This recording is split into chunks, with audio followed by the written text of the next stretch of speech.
Mwandora.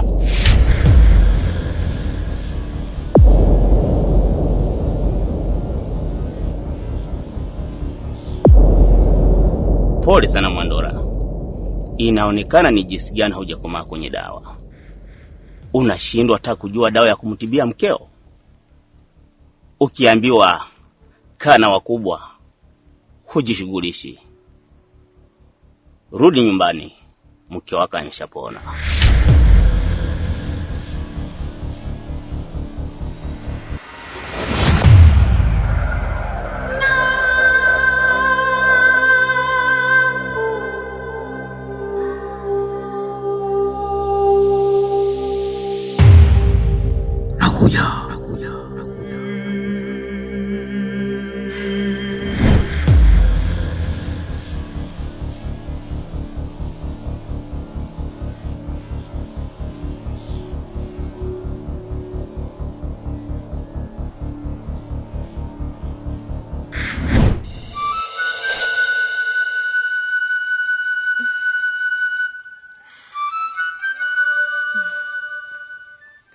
Chezea nguvu ya kijiti.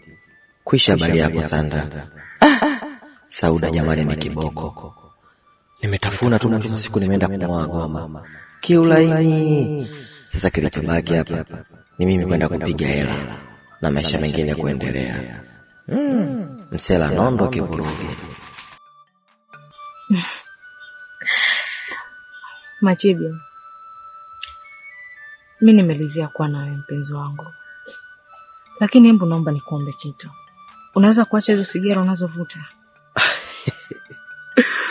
Oh, god damn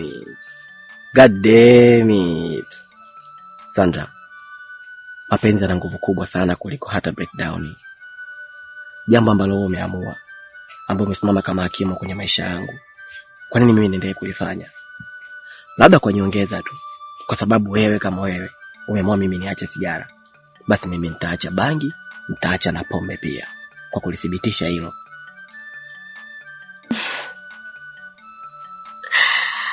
Nimefurahi kusikia hivyo.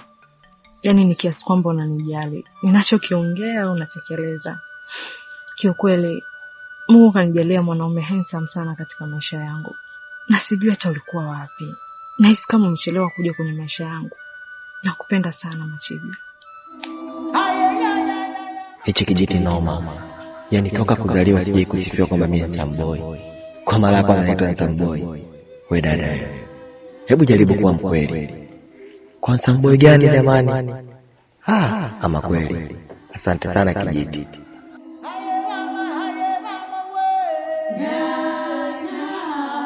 Baby. Mbona upo kimya? Samahani mpenzi wangu. Nilisafiri kidogo kifikra. Si unajua tena niko na malaika.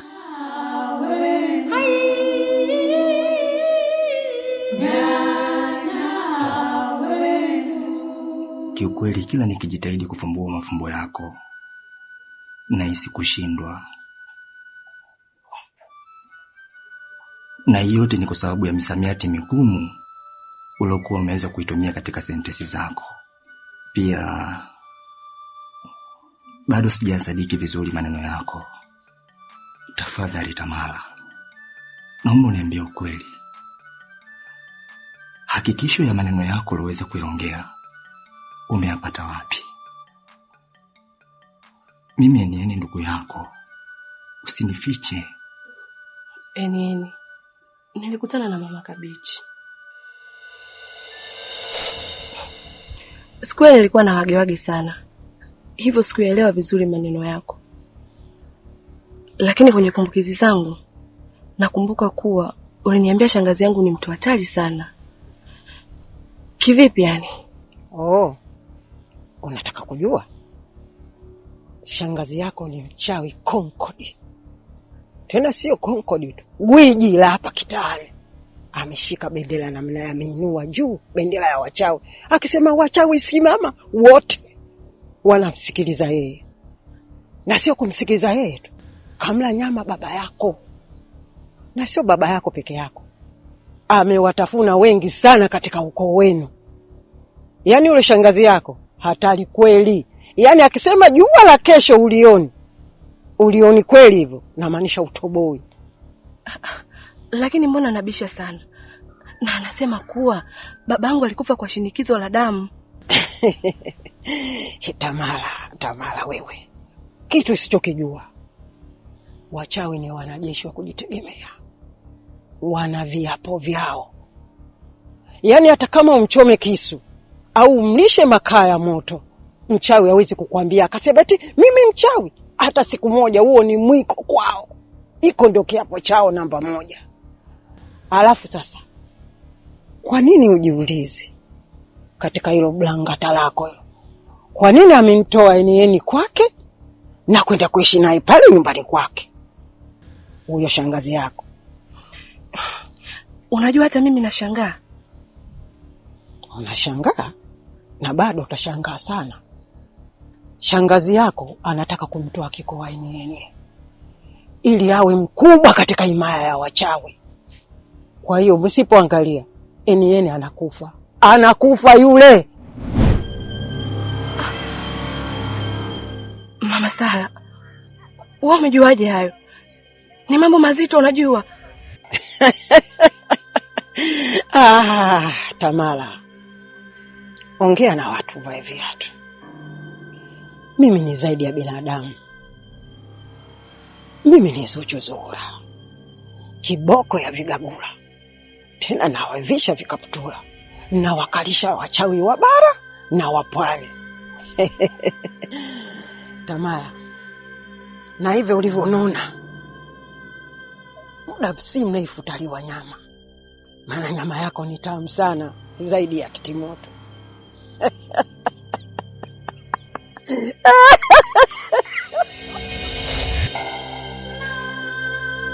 Mungu wangu. Mama yangu mimi. Hapana Tamara. Hivi ni kweli hichi kitu ambacho nilichokisikia katika ngome zangu za masikio? Au nitakuwa naota Tamara? Nitakuwa naota Hivi kweli mimi mama yangu mimi?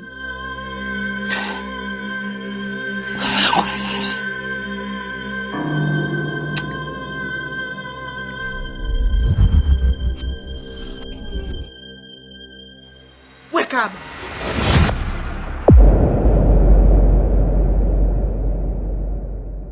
Ina maana ukahaba wako kufanyia huko nje, umeona haitoshi ukauleta kwa mwanangu enieni. Siku nyingi tu nakuona, yani nakuona kabisa una viashiria vya kumtaka enieni. Sasa sikiliza nikwambie, hapa kwa mwanangu sitaki. Nenda huko na lana zako, maana unalana wewe. Yaani unalana ya kutembea na baba yako mzazi, na ndio maana. Lakini shangazi, hakuna cha lakini. Unataka kumpa magonjwa gani? Yaani unataka kumpa magonjwa gani mwanangu? Ngoja nikunyooshe wewe. Maana wewe unaonekana umezoea umalaya. Sasa umalaya utakuleta kwangu.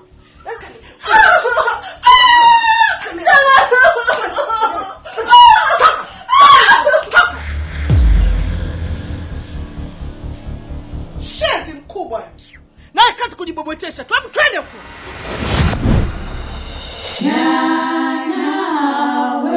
Karibu sana Machege. Hapa ndo nyumbani, jisikie kama upo kwako vile. Na nikutoe elfu mpenzi wangu. Muda wote unaotaka kuja wewe karibu sana.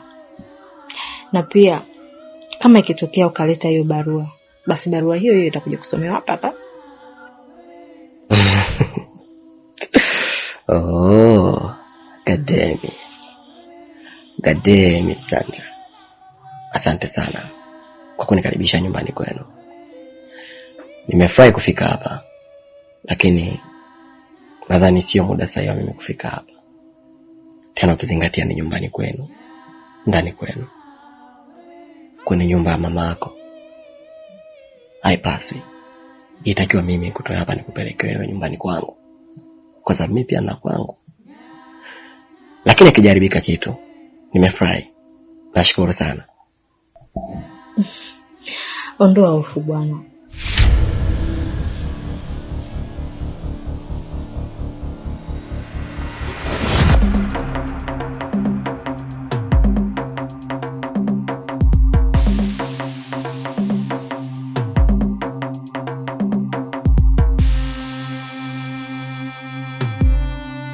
Habari yako?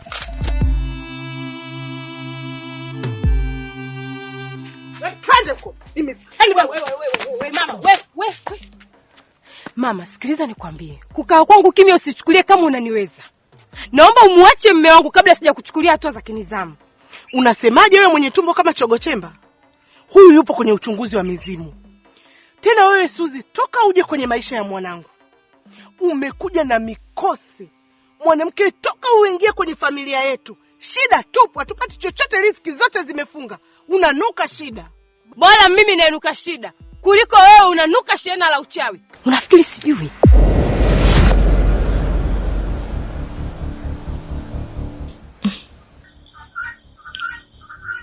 Nywele zangu zinanisisimka. Alafu hii alisoma la kwanza kunitokea kama kuna kitu kibaya hivi. Sandra, punguza uoga. Sidhani kama kuna kitu kibaya chochote kile, kwa sababu mimi sijasikia chochote na wala sijapata hisia chochote kibaya. Mimi nadhani huo ni uoga tu, kwa sababu tupo nyumbani kwenu. Lakini kama ungekuwa kwangu, yote usingia hizi. Labda. Ndio hivyo.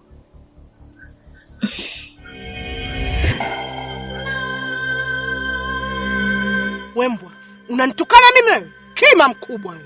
Kima shangazi yako. Nimechoka na manyanyaso yako, fala mjinga wewe.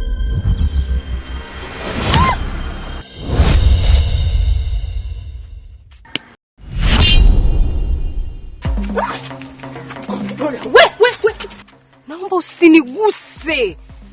Maana shetani wa kifo tayari kashaniandama. Hebu jaribu uone. Yaani fanya kama unanigusa alafu uone mama kitu nitakachokufanya.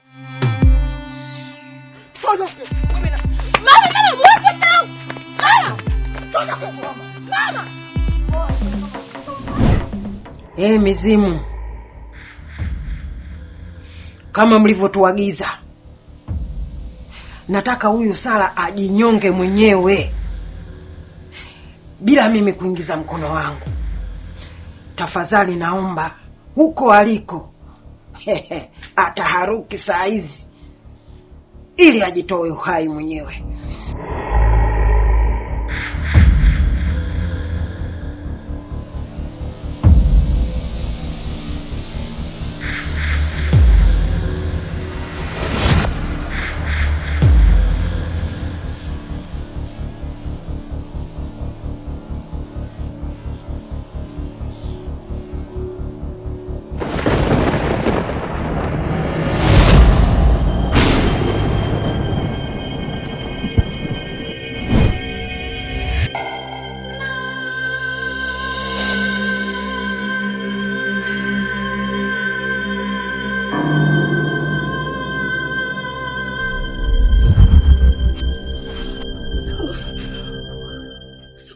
Kufanya nini?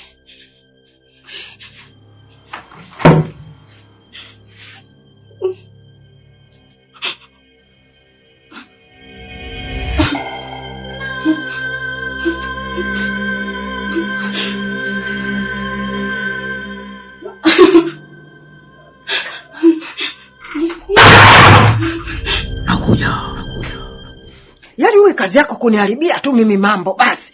Kila ninavyojaribu wewe unakuja unanistua ili iweje? Unanishtuaje kwanza kwa mfano? Oho. Zuchu Zuhura nakujua. Yaani mtoto umenishinda ila wewe. Sambaya. Toka.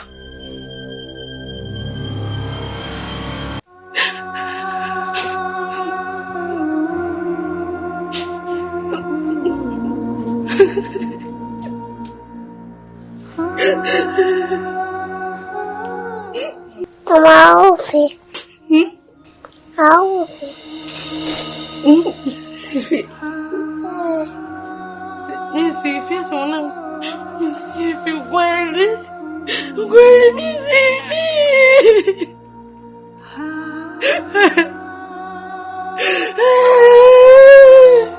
Mzazi kufa.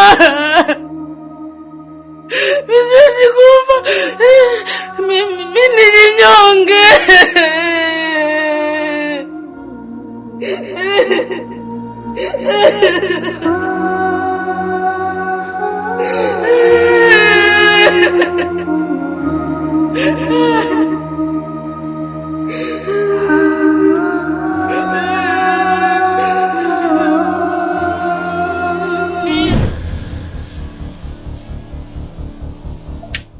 Wewe msichana, naona anavyojishaua kama vile chizi kaona jalala jipya.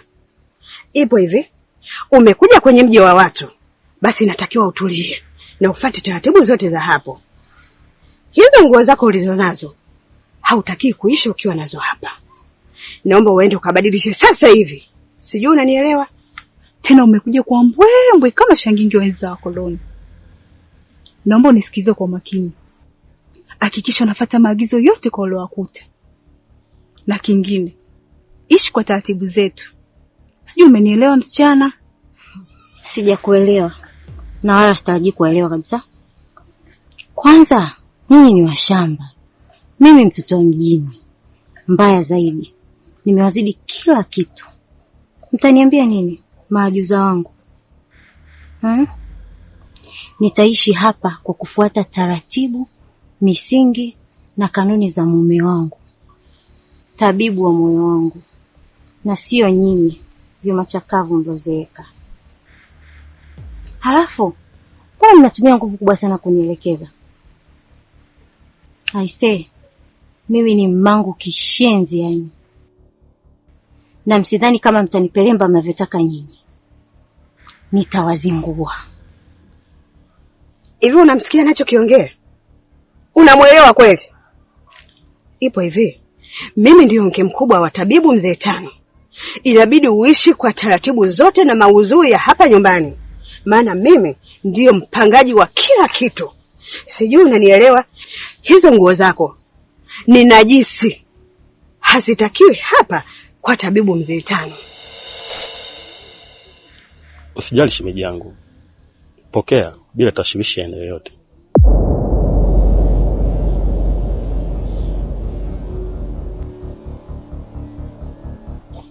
Hiyo ni zawadi amepewa Mwandola na tabibu wetu mkuu mzee Tano kwa ajili ya utendaji wake mzuri wa kazi.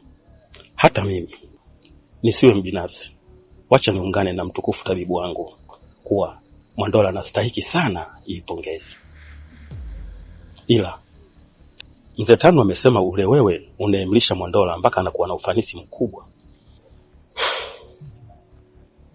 Asante sana shemeji. Lakini Mwandola ana nguvu sana duniani na hela pia.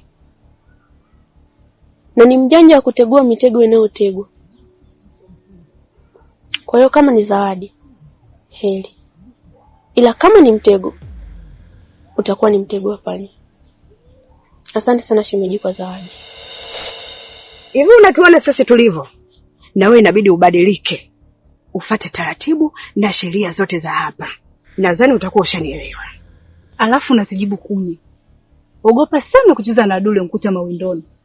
Kwa sababu sisi tunakula chochote kile kilichoko nje na njia yetu.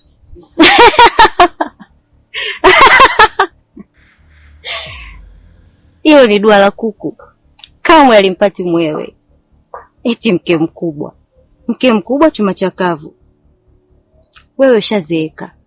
Na mimi ni mpya. Kama hatuwezi kushindana.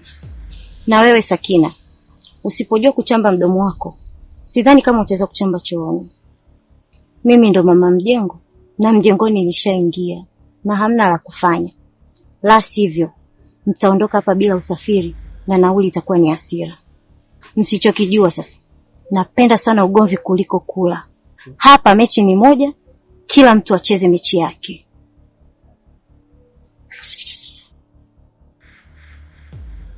Hivi anajikuta nani huyo? Anasahau mipango yetu tunaoifanya, si ndio?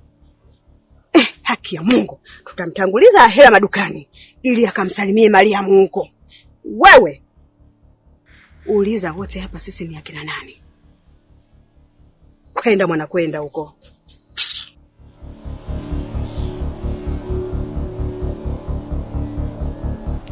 Asante sana kwa kushukuru shemeji.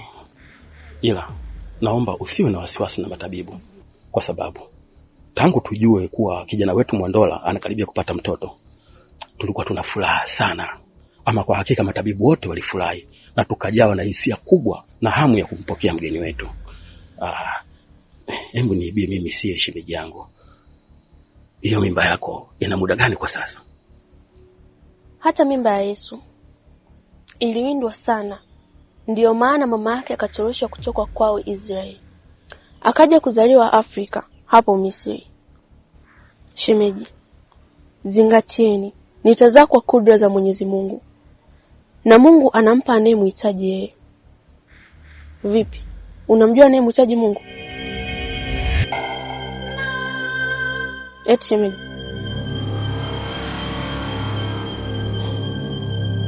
Tano ni mfano wa Yesu. Lakini amezungukwa na kina Yuda Iskarioti wengi sana. Nashukuru mume wangu anaweza kuwa kama Petro. Atamkana lakini bado atarudi kwenye msimamo wake. Kina Yuda sasa wataishia kujinyonga tu. Karibuni.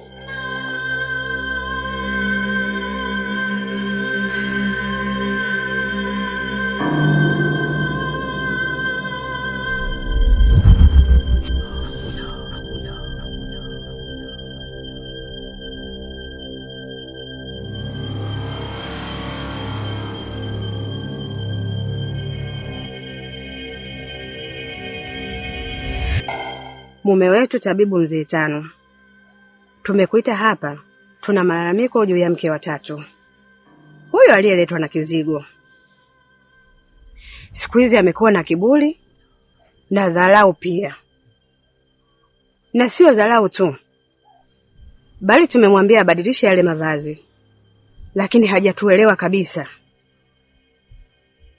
Labda huenda wewe atakusikiliza. Ni kweli mume wetu kipenzi. Huyu bibi mdogo toka amefika hapa anatuletea kiburi sana. Na sio kwenye mavazi tu, bali hata kupika na tugomea.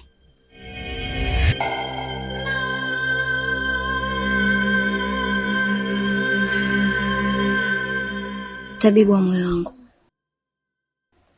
chakula ukipendacho alichokuwa akikuandalia Mariamu kipo tayari. Karibu mezani. Oh.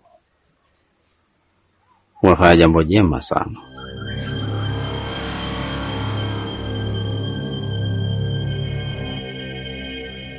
Natumaini yale yote ambayo alikuwa anayafanya Mariamu yamebaki kwenye mikono yako. Na ndio maana nimekuweka kuwa mke wa tatu, ili mradi kuyasahau yale yote yaliyonitokea kwa Mariamu. Nakuja.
Kunywa supu mjukuu wangu.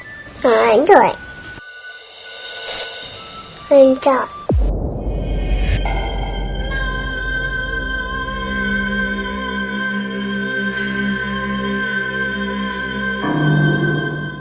Mama, haya si maneno ya mtoto tu ndio anakufanya ndio unalia? Hapana Sara. Sio mara moja wala mara mbili. Basi sasa usilie, haya mambo ya mtoto. Hizi ndio kauli zake huyu mwanao, sijui unifundishe. Wallahi. Mimi sijui uchawi hata kidogo. Wala lepi la uchawi sijui. Lakini kazi kunisingizia tu. Mchawi wewe. Ukifanya hivi mchawi wewe. Mungu. Kwa nini unamtukana bibi? Wewe. nikute hata siku nyingine. Yaani thubutu kumtukana bibi, huyu ni bibi yako. Sawa? Haya basi mamangu silie.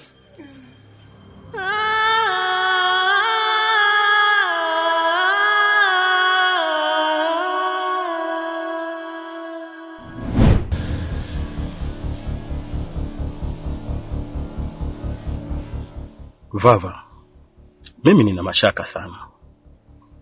Unajua kifo cha Mariam kimenihuzunisha sana, na kifo chake kinaonyesha kabisa kwamba ameuawa, na ndio maana ilimkataza hata tabibu mkuu asiushike ule mwili. Hivi Vava, unahusika na kile kifo? Kizigo, ina maana huniamini? Naona sasa umefika mbali. Kwa nini usimuulize mtu mwingine ukaniuliza mimi? Sawa, ila mimi nisingeweza kuwauliza watoto wadogo. Mwandola na Linyama, hapana. Wewe ni mkubwa mwenzangu. Wewe ni tabibu ambaye unanikaribia kabisa. Nilikuleta kwenye utabibu ukajifunza. Kwa hiyo nakujua vizuri sana. Ndio maana nikakuuliza wewe. Nisikilize vizuri. Sijui chochote. Narudia tena, sijui chochote kuhusiana na kifo cha Mariam. Haujui eh? Sawa. Mimi najua kwamba wewe haujui. Ila tambua kitu kimoja. Zimu likujualo alikuli kakwisha.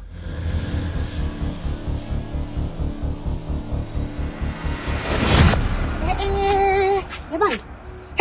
Yaani nikitoka na yeye anatoka. Anamtafuta nini huyu jamani? Hivi hanijui vizuri huyu kwamba sasa hivi ameota mabawa anataka niharibie mambo yangu.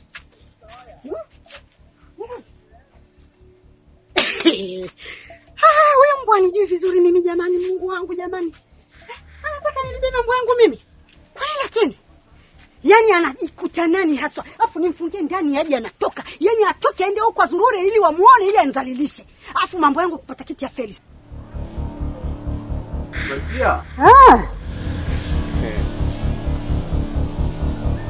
Wewe ulienda wapi? Kwa siku hizi nikitoka hapa nyumbani na wewe unatoka. Unanikomesha, si ndio manake? Ulienda wapi? Umemtoa wapi huyu?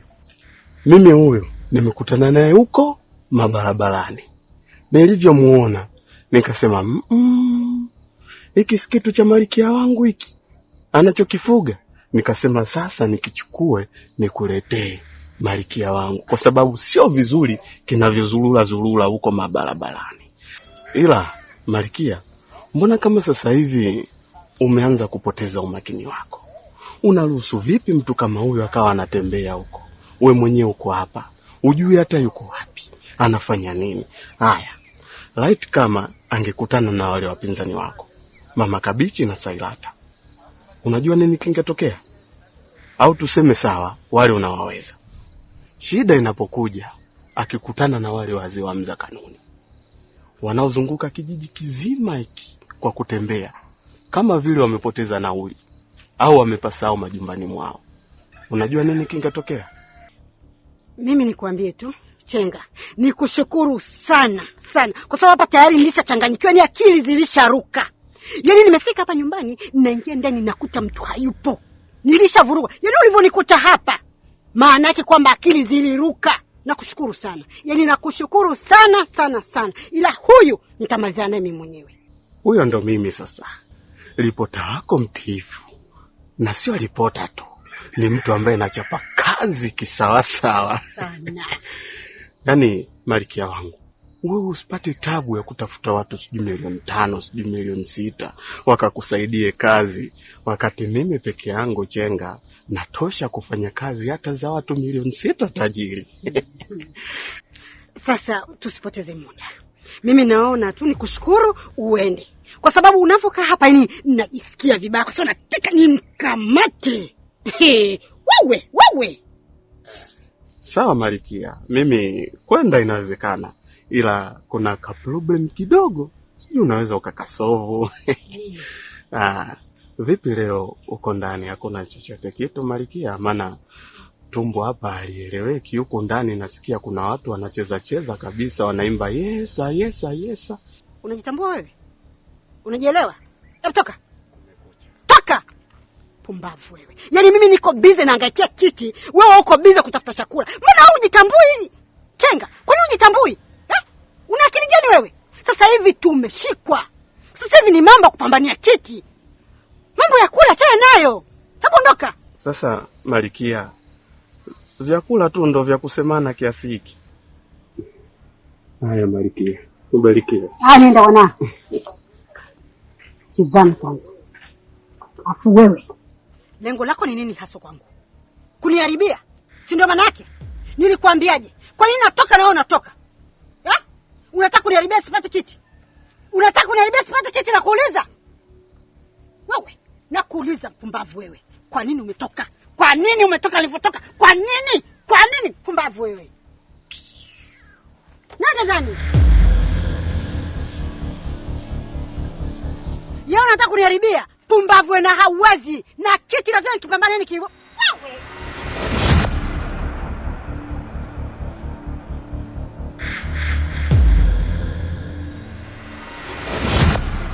Umeshampeleka? Ndio tabibu wangu. Ila kuna taarifa ya kushangaza sana.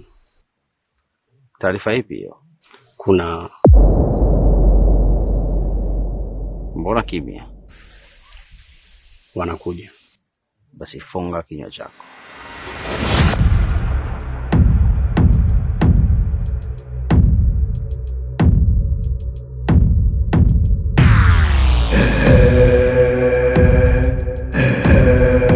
Si wewe.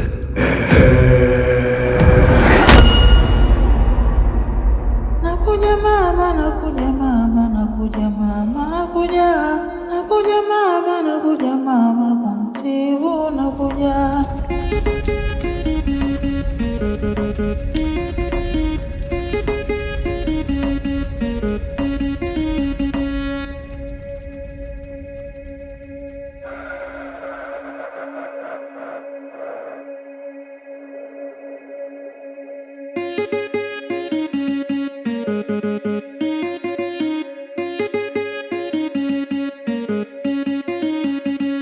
Nakuja mama, nakuja mama, nakuja mama, nakuja mama, nakuja mama, kumtibu nakuja.